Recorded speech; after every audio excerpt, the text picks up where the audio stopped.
Hey guys, and welcome back to another video. Today we're taking a look at engineering. This is a very exciting episode because this essentially changes the way that multi-cruise ships are going to operate.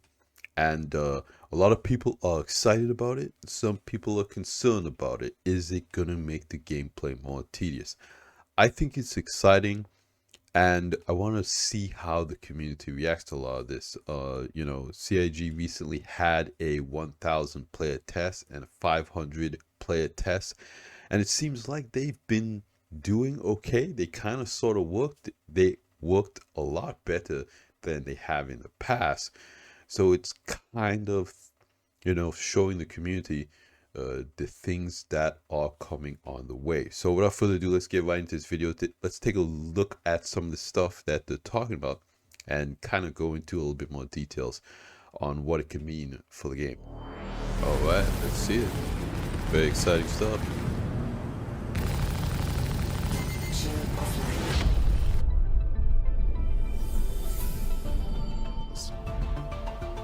Fundamentally, Resource Network is a replacement for the pipe system we had in the past that you may have heard about. We chose a similar system, basically doing most of what we are doing right now with the Resource Network, but in a way that was not as scalable as what we intend to do. Landing complete. So right now we just... Okay, so we could also see power management here. And again, they're moving away from the power triangle and we're getting a little bit more granularity with it. Well, I don't know if I would say more granularity, but they're making it more user-friendly, I think. Now, you'll still be able to set certain things on keybinds. I believe that will be the case, but you could also see some of the configuration settings on this MFD right here. Let's keep going. Just have one type of hydrogen fuel, but if we want to extend that in the future to having like multiple types that have some... And CIG has talked about this in the past a long time ago, and I talked about this in one of my previous videos. I think that that would be very interesting for the community to have another resource. It's all things that players will be able to interact with. They will have to dedicate roles in their ships so that crew members are assigned to fixing those issues. And so that is another thing that I think that is going to be interesting because there really isn't that much alt tools online right now. So I think that's something that they're going to have to build upon, so we can set different permissions in the ship. So we can say, yes, you're a gunner, you have permission to use this seat on the ship. Yes, you're the co-pilot, you have the permission to use this seat on the ship. Yes, you're the engineer, you have the permission to operate these terminals on the ship. Now, at the end of the day, it's not necessary for this gameplay to work, but it is going to be, it is going to feel more like a crew working together and doing things once you kind of have the ability to set different permissions for your org mates, for your friends and whatnot, and set everything up to be organized that way. Right now, if it's just kind of, anybody could do anything, it's just kind of still going to feel very similar to how it is now, in my personal opinion. But again, I want to see more about this system and how deep it actually goes before I make any judgments. we can encounter more dynamic situations that will not happen in the previous systems.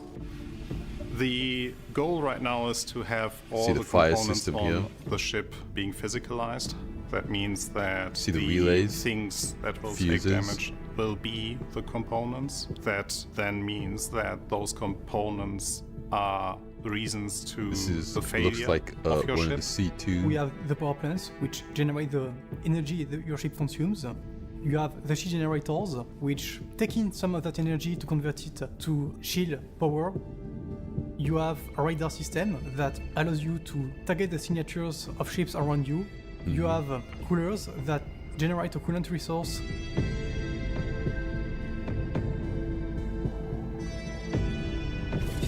It is all the weapons that you have, it's the quantum drive, but there are also new components that will be added to the mix, and that is the relay with its fuses. Then there's the life support generator. The the biggest thing we are aiming for is switching from your health pool of the bespoke ship to just... This is one thing that a lot of people have been talking about, okay?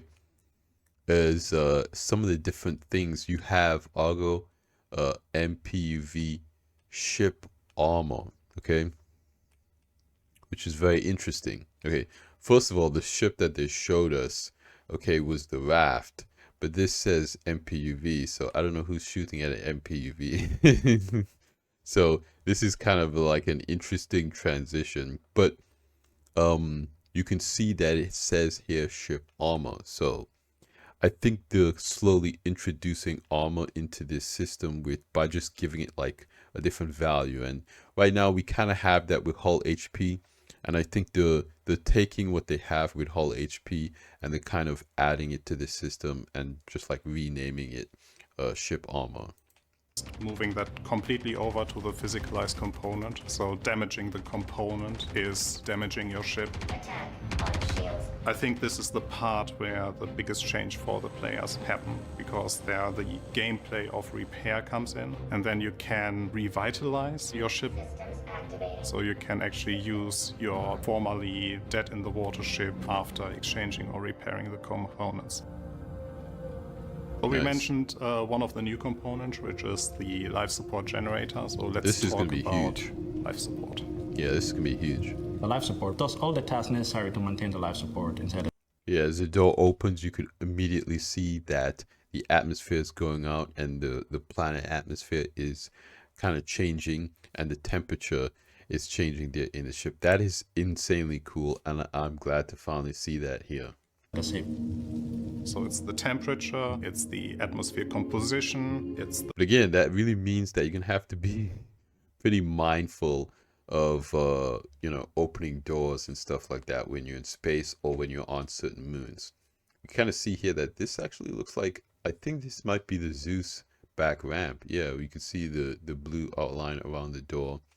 And this is kind of cool how it has the strut towers here encased in this glass. Very nice designed ship. The pressure inside the room. Your main responsibility is making sure that there's always enough life support resource produced to maintain a healthy atmosphere in the ship. Okay. So making sure that all the CO2 that you breathe out is actually converted into O2 again.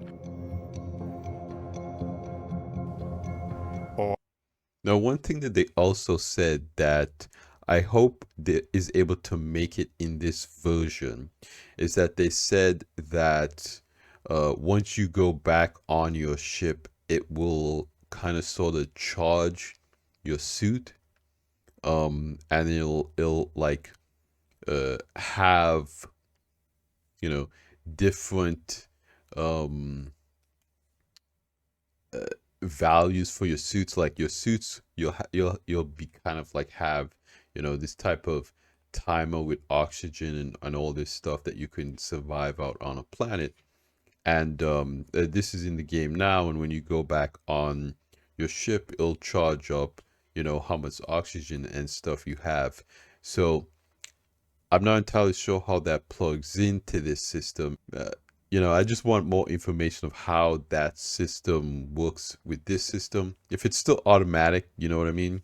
In the future, if they want to make it, you know, a type of system where you have to take your suit off and put it in a suit locker to recharge, I don't know if they're going to do something like that. That's basically what I'm getting at. But let's keep going. Or if you vented a room, that the room is filled again. If your room is getting too hot, it's cooled down again. So it's all about managing this resource inside the rooms. That makes sense. And as already mentioned in the previous episodes, it's life support management is also a good way to counter fire. Yep. Another Open the aspect door, the stifle the players fire. have to counter or react to is misfires on components. This is interesting. Misfires are something that is already in the game in some form. Thruster charges, seal generator failure, stuff like that. We're just expanding it a bit. And pretty much the idea is that, you know, items that are damaged, that are too hot, or that, for example, are very old and degraded, will start misfiring. In some cases, that will be that it will take some extra damage. In other cases, it will be that they will stop working for a while. Other times, they will work indefinitely until an engineer comes by and manages to do some repairs. Okay. And some of the worst cases would be starting a fire, or in the case of, for example, power plants, engaging in a critical reactor failure and taking the ship with them. There is a chance that if the power plant reaches 0 health, it will run into a critical failure, and that critical failure then will cause the entire ship to explode. Okay, It will so that's give the good. player the So ships still explode. I know a lot of people saying that, you know, all ships will soft death now because of engineering and whatnot. No, ships will still explode. That's still good to see. We still do want things to go boom in the game. It's exciting, so that's good. So, strictly speaking, you might be able to target power plants and different components on a ship to make it explode. And but there's just going to be like this random value that, you know, if you're in combat, you may you know, shoot at a ship and it just soft deaths, or, you know, you might get into a situation where you're able to hit the components in a strategic spot or something and make the ship explode. So there'll still be explosions. time frame to react to that. So either by removing the component and throwing it out of the door and preventing your ship to explode, or even countering it by repairing the component and bringing it up to life again. Okay. For the initial release, we have a limited amount of misfires, but we are preparing the system, or we did prepare the system to scale well for the future, so we can introduce multiple misfires, and that leads us to damage penetration. So again, I think that's kind of interesting because size 3 components above cannot really be removed. So, you know, maybe you can fix them in the spot where they are. I think that what CAG could do to kind of remedy this is to create, like, I know what they did in the past was they talked about subcomponents, or your components would have you know, different components within them that would, you know, make them run. And I think that maybe for these larger components, for size 3 and above, they can have a subcomponent system where you actually open up the component and there are different parts in there, and those different parts are what you actually remove. And but the main component, it always stays in your ship. Like the big size 3 component, that always sits in your ship, but the smaller components inside that larger components is what you take out, replace, and you know, do different things with. And then size 2 and below, those components are small enough they can just take the whole component out. So they could do a system like that, so to kind of get around, because the issue is these large components, they're so deeply integrated in these larger ships that unless you had like an access panel on the outside, there's no way to remove these components. They're too big to fit through a lot of the doors. So I think having subcomponents inside these larger components that you can remove and get through the doors, I think that would be like an easier workaround. And subcomponents was something that CIG talked about before in the past in delivering, and I hope they still deliver that. It makes it more kind of interesting. Maybe you can use different subcomponents and tune the component by using these different subcomponents and make this component better. And then when you actually want to replace the full component, you have to take it to a place like Cousin Crow's, and they will disassemble that part of the ship and actually remove the whole component for you. So again, that's an option that CIG can go with, but yeah, you won't be able to remove size 3, so they'll have to give us a way to fix it in place, or I guess your ship will just blow up. So damage penetration is a simplified version of what we'll be getting eventually with a more physicalized system, but essentially what it means is that now certain types of weapons can penetrate through the hull of a ship. Okay. This is a function of the weapon itself, its penetration values, and also of the armor of the ship, which can be depleted over time. So if you use ballistics, you have a higher penetration, which allows you to cut through the armor more deeply and touch the components inside the ship directly. As opposed to this, you also have energy weapons, which will be more effective at melting down the armor. The goal This here is also something that I'm very skeptical about, because you guys know how I feel about shields and how useless they are in the game right now. I understand that CAG wants to kind of normalize certain things to get a baseline and be able to, determine what the values are going to be in the long run. But for right now, it just kind of feels like shields don't do anything, or don't do what they're supposed to be doing. I mean, 70% penetration for ballistic weapons is kind of crazy in my opinion. In my opinion, no weapon should have more than 50% shield penetration. And if there's armor and hull penetration on top of that, that's kind of crazy. Now, what they want to do is have this tie in with Maelstrom, which is going to be their future physicalized damage model. And in that sense, it makes sense. But for right now, I kind of feel like it feels bad.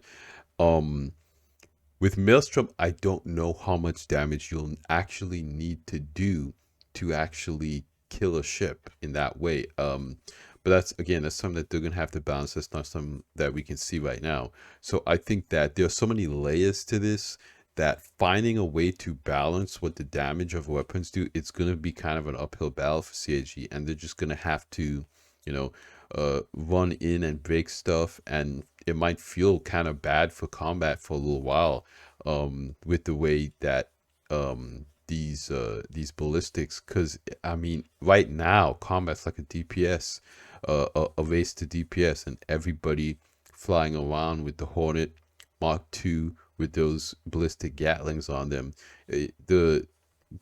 That's kind of all you really need to play the game right now, and that doesn't feel good.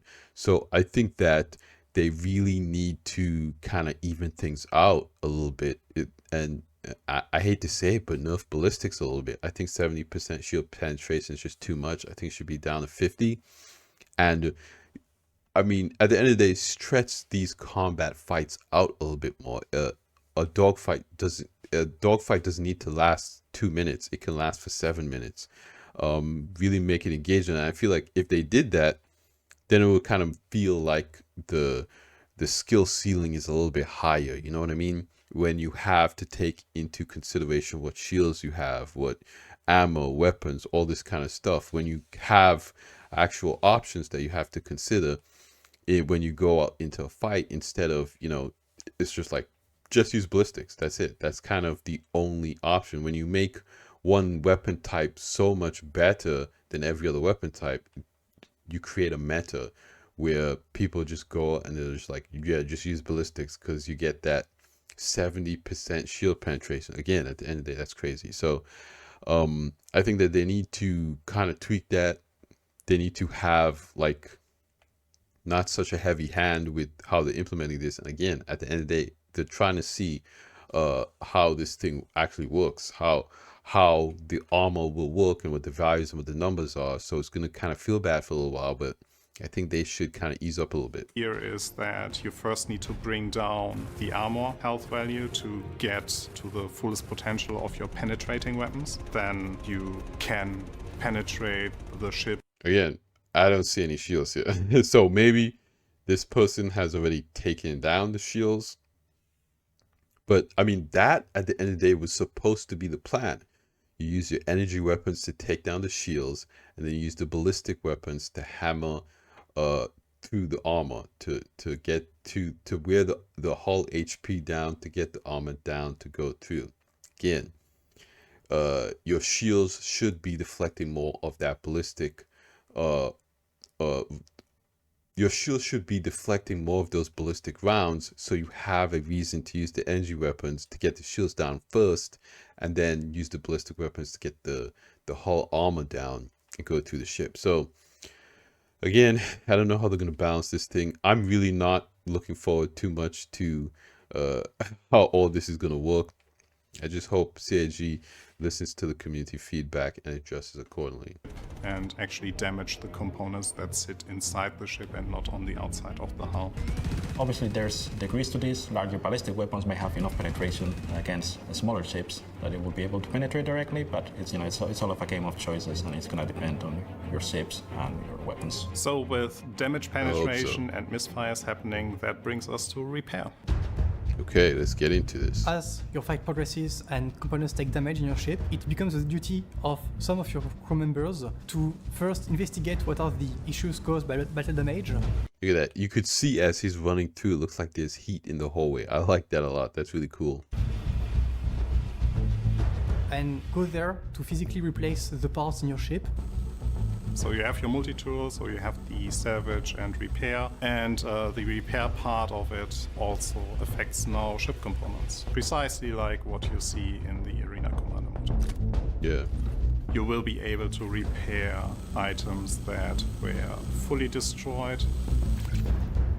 You will not be able to repair the item to its fullest, so you cannot repair an item that got fully destroyed to 100% health again. So to repair your ship components to the fullest, you actually have to bring them to the shop again and Okay, I like that. Or if you did think ahead and brought spare items with you, you can simply exchange them to pristine new ones. But with the caveat, it only works, just as a reminder, for size 1 and size 2 components. Size 3 and above cannot be exchanged.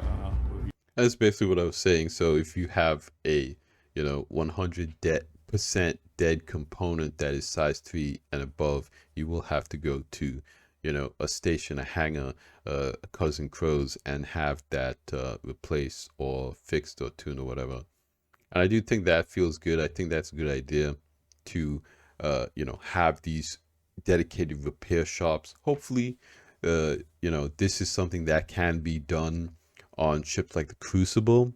So basically, if you have, the Crucible is technically too small to repair a larger ship that would have a size 3 component, but maybe ground bases, places like that, like how you have those kind of fly-in scrap yards in Pyro. Maybe player base can do something like that. That would be interesting because, again, Pyro doesn't have places like Cousin Crows, and the rest of Relax are kind of like reputation-based locations. So having kind of like a neutral player-based location where you can repair some of these ships would be interesting. Using the tractor beam detach and attach mode. So now that we looked at what your responsibilities are in the physical space running around in your ship, let's take a look at what you do on the virtual part, which is power management and analysis of your ship on the engineering screen. Okay, let's look at the screen. Let's get into it.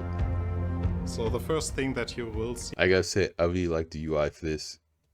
I think CIG is doing a lot better job now with a lot of the UIs and MFDs and screens and stuff like that.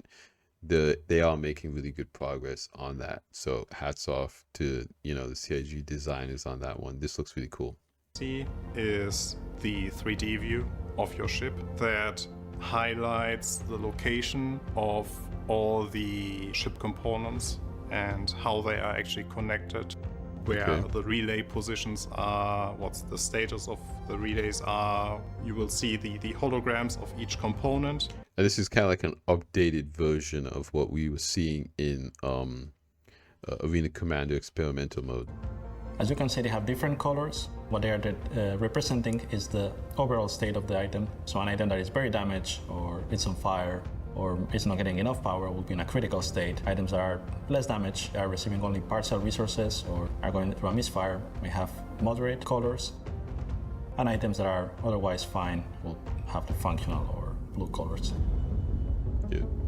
The biggest change that happened to the engineering UI screen is basically the power management part of it. We moved away completely from slider control for every individual item.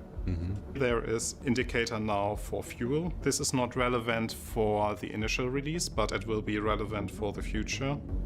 Next to it, you see the power plant. The power plant segments gives you an idea of how many power segments you can distribute to the ship items. And on the right of each of the power bars, you can generally see the temperature bar. If it goes into overheating, the item will stop both consuming or producing, and it will be completely inoperable until it cools down again. So that means that assigning power to your coolers in advance is probably a good idea if you're going into a fight.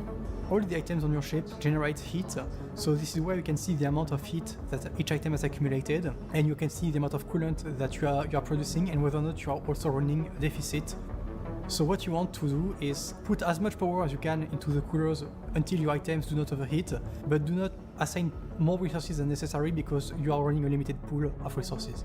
The same applies to the life support generators. So you have to make sure that you produce enough life support resource that the demand is fulfilled in your ship. If your demand isn't fulfilled, it will... So kind of my question here would be, in what scenarios would these components react in this way that they're talking about them? Okay, so for instance, if you get a brand new ship and you're just flying around, is it a situation where you have to start managing this as the component degrades? Is it a situation where you have to start managing it if you want to take a long quantum jump? Is it a situation where you have to start managing it if you're flying in the atmosphere for a very long time? Like, what are the situations in which you would say, okay, my ship is overheating? Is it like a situation where I'm using the afterburner too much? Again, just general use, like how long will it take for a ship to go from, okay, everything is pristine and brand new, to things start degrading? Like, what is normal wear and tear? Like, if I'm leaving a hangar and I exit the atmosphere, I'm on boost until it goes all the way down. Now, is that going to affect and damage the components over time? Like, what is normal acceptable use so this component would stay within the parameters of, you know, not degrading too fast? I think that if CIG decide to do a Q&A on engineering, I might have some questions. I'm not entirely sure if they are doing that, but they didn't have a Star Citizen live, and now they're kind of on hiatus, so I don't know, they might do a Q&A on the website or something like that. But I do think that there's still a lot to try to understand with this, because when you did power management in the Arena Commander mode, of course that was primarily in a combat scenario, so we didn't really have an opportunity to have these components long term and see how they would degrade in normal non-combat scenarios. So that's really what I think I would want to see when this comes out and want to test. Basically just flying around in the atmosphere a lot, flying around in space a lot, using boost a lot. Maybe these components get degrade if you like cargo hauling a full load of cargo and it is very heavy for the ship engines to lift all that cargo. Like, is that a factor? Again, there's just a lot of questions I have about how this works. Will cause some failures. Here's also a notifications panel. Here the main warnings about the state of the ship will be displayed. If an item is damaged, doesn't get enough power, or is misfiring, it will create a warning. You will be able to see it as a notification. Take a look at it, go to the item, or just remove it. So you have an option that allows you to basically log the controls so that you or the pilot, which has access to the MFD, which shares some of the power management functionality, do not conflict with your controls. So by locking this, you are able to override the MFD settings to only have it being authoritative from the engineering station. You are able to take the power assignment you have at a given time and save it locally on your computer, meaning that when you fly again with this ship, or even if it's not your ship but somebody else's ship, you can quickly apply your presets. This is very useful in the middle of... That's huge. I really like that. If you're flying somebody else's ships, you can apply your presets. But again, that kind of leads me back to the question, like, what is the normal operating parameters for these ships and these components. Like if like a ship components is degraded and I put my presets on it, will that, you know, even help the situation? Because again, when I set the preset for those components, maybe my ship was in perfect condition, but maybe this ship is not in perfect condition. So if I try to overclock or tune that for the age of those components, maybe it'll be a problem. I don't know. So it's very interesting what we're going to be capable of. And again, I like the tech that they're building for this, the ability to just have your presets saved on your computer and then apply them when you get in game on someone else's ship. That is awesome. I love to see that. Combat, and you can quickly switch to a combat preset where you will give, for example, more power Nav to shields, preset. weapons, and thrusters. Look at Or that. the You same can see them right there. Named, default, combat, nav. We love to see it. That's awesome. You may want to have some nav mode preset where you reduce the power to everything and just put it on the bare minimum so there's no degradation or misfires related to power use. So you can set a preset on your ship and then jump on somebody else's ship and load it up? Indeed. Your presets are stored locally, so as long as you have access to the screen and you're using the same ship, you can apply a preset.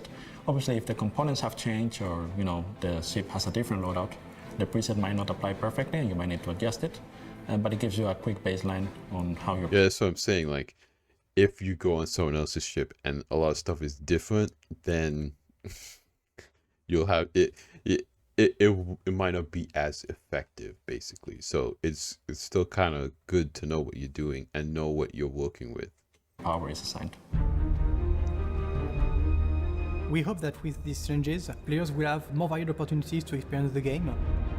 But it is helpful. Like if you, for instance, have a ship and it blows up and then you go and you claim it, you can go on the new ship and just immediately apply the presets from the old one and you're in the same performance envelope as you would have been. So I think that's really cool. We'll encounter more situations where it feels relevant and enjoyable to have multi-crew gameplay in the ships, so that you do not think it's just about filling in the battle positions like the turrets and the pilot seats, but it's more involved gameplay to actually manage your ships and try to fix the ongoing situations that occur within them. And we also hope that this makes larger vehicles which have more interior space both more troublesome but also more enjoyable to play with. Okay. We are still working hard to get it done for all of you. There are ships. Listen, guys, it's not troublesome. It's immersive. Remember that. Repeat after me. It's not troublesome. It's immersive. Immersion. Okay. That already have the functionality. There are still ships that we are working on. But overall, we are super excited to finally... That's another thing I thought that they would talk about is the battery.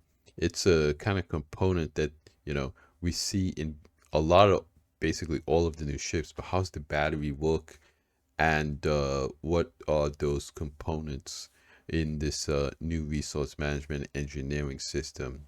Again, life support is a new component that's coming online with this, but it would be interesting to see them talk a little bit more about the battery and their plans for that. I know that they have item charge and drain, so maybe the battery will be integral to your ship's power when its engines are not on or something like that. We'll get it into the PU.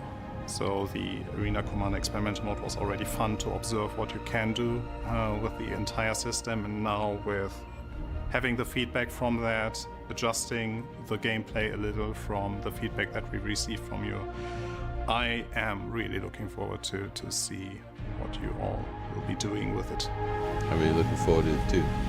This looks really cool. So what did we learn this week? Well, we learned that there's a sweet... Well, we learned that Jared shaved. No, but seriously, you guys, that all looks really awesome. I'm very excited for 4.0. Again, with the silver meshing test that they're doing, 500 and 1,000 players, things are slowly getting better with that tech. And with all this stuff coming online and the systems that they're working to fix on the back end, I don't know, CIG said that this would be the watershed year for the game. I still don't know about that, but I think that any kind of incremental change where the game gets closer to what they want it to be is a good thing. Let me know what you guys think in the comments down below. I love talking to you guys, love hearing from you. I love the interaction with the community. It's exciting times, so let's all talk about it together. But with all that being said, that's going to be it for me here in today's video. Thanks for hanging out with me again, you guys. And you know what I say at the end of all these videos. Like the video if you like it. Subscribe if you want to see more. And I'll see you guys in the next one. Salut!